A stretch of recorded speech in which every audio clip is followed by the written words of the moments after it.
My name is Felix. I'm a Danish TV host and car fanatic. I've been invited here to California to drive the new Vision Avtr. It's right in there in the hangar, and you're invited to come along to the future.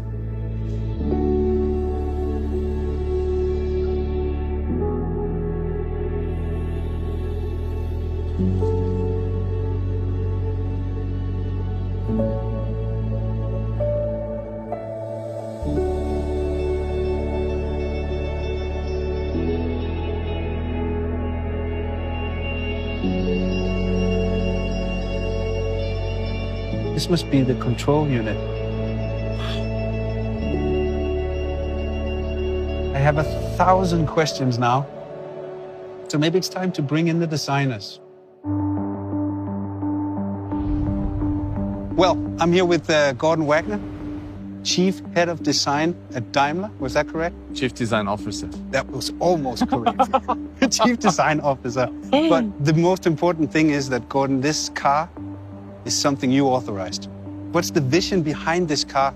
What's it supposed to be? We wanted to create a vehicle that is not alien to its environment, that's almost a part of the ecosystem of the environment. And we actually didn't want to create a vehicle. It should be almost something like a living organism. I think you succeeded in that because it doesn't really feel like a car anymore, except it has 4 wheels. Actually, it can crab sideways. Really? Yeah. Like Why? 30 degrees sideways. Because we didn't want to have conventional wheels. These wheels, they look more like an animal paw, like soft and, gentle. When you look at this car, what is it that you see as a designer? First of all, I think it looks very futuristic thanks to that super futuristic proportion. We wanted to create something that is very efficient looking, something that is almost like bio-design in harmony with nature. So it goes very gentle through the wind. From the materials, there's a lot of recycled materials. We have the dynamic car, which is fully recycled. We have this Karun wood, which is fast-growing rattan, very sustainable. We have all these fabrics, this ocean waste plastic.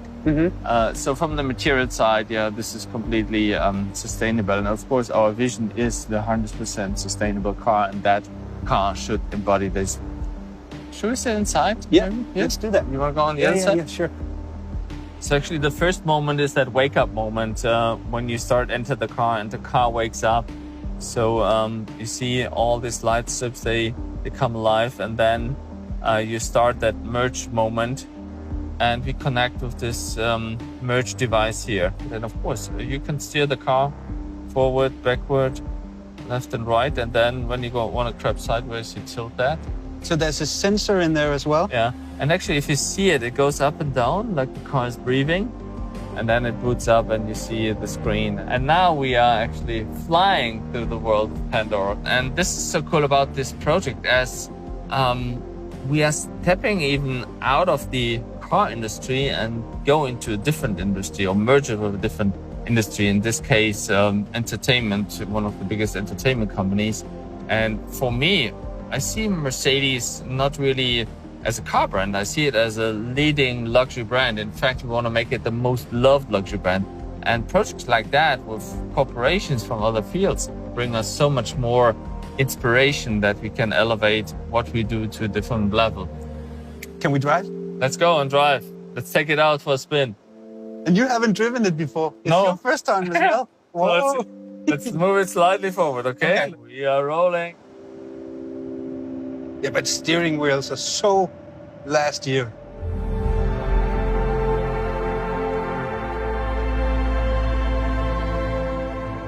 So we can try crabbing mode a little bit. Whoa! So now the cool thing is, the co-driver can take over. So you have it, just try it.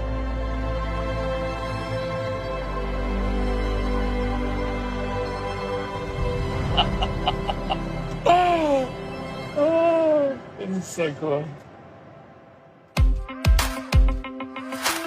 So, Vera, you were the head designer, lead designer on the user experience of the car, right? Yes, correct. I'm the Director of Advanced User Experience Design. Exactly. That's you. So when I saw it the first time I saw it, and I went over to it, and I had this feeling that it was trying to communicate with me, with the flaps and the lights and all. So that was your department? Correct. So everything what you see and hear, we did. So when I get into my 2020 Mercedes, there's a lot of linguatronic. You can talk with the car. Yes. This one, you don't talk with it. No, here we don't talk with it. Yes, it's imagine once you talk with a car, it's more issue and command. We want to reduce this idea and say, hey, this element is more like a skin of ourselves, like a digital membrane of ourselves, which influence us and can provide us an amplified experience to our outside world. We have a more dialogue-based system, and of course, machine learning already can do a lot of things, but we are trying to really that this living organism is starting approaching the human and not we as a human approaching the machine, which is very different. Should we go inside? Yes, let's do it. You want to sit in the... Which way? I don't care. Both is fine. We can steer the car from both sides. True. I'll take the other one. Cool. You go in there.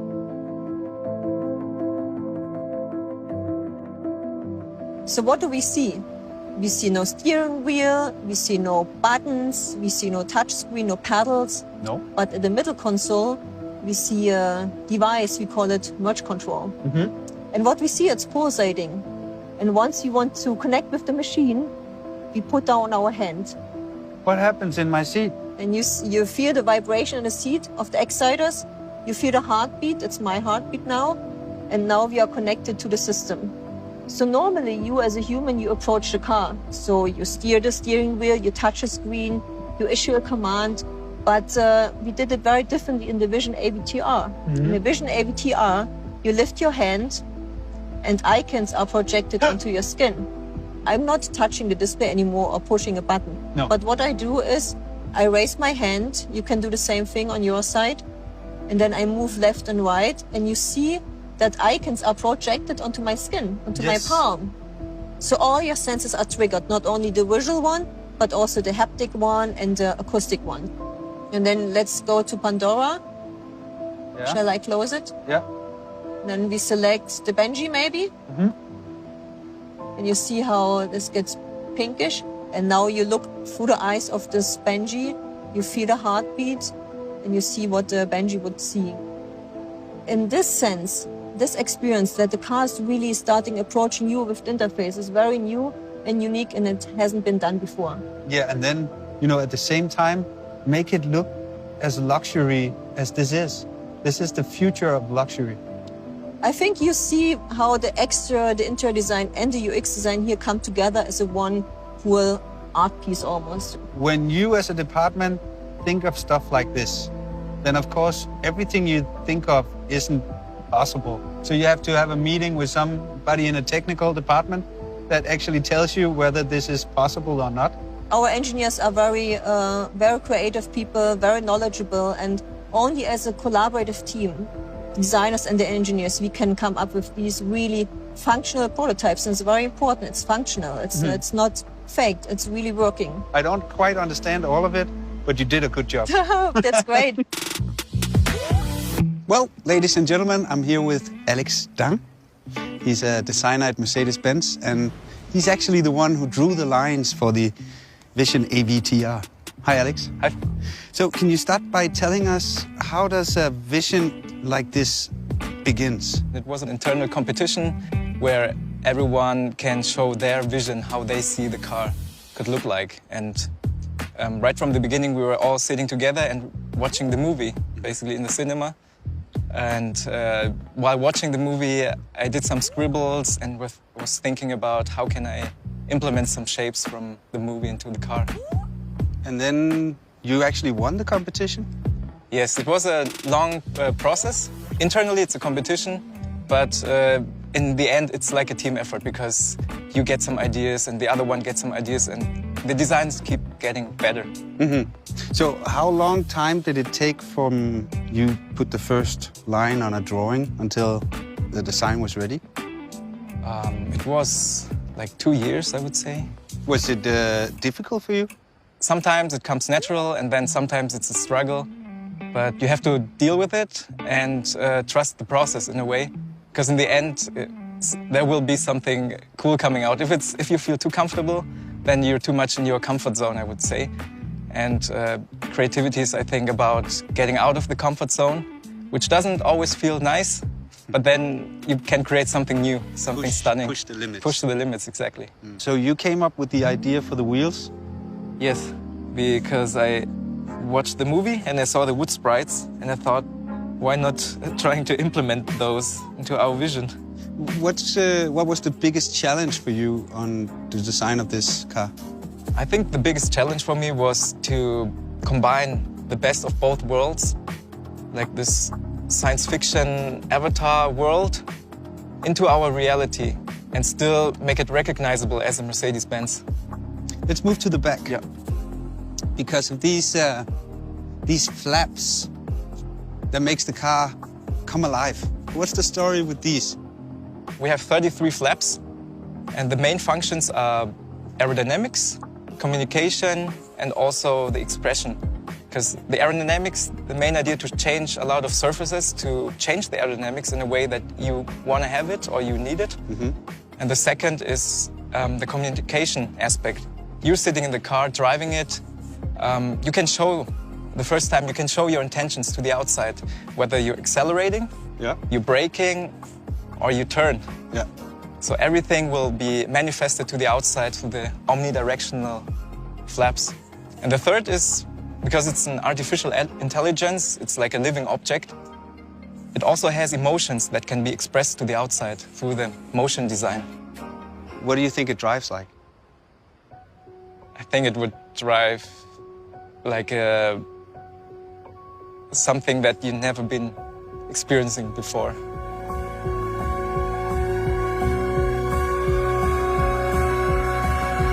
So crazy.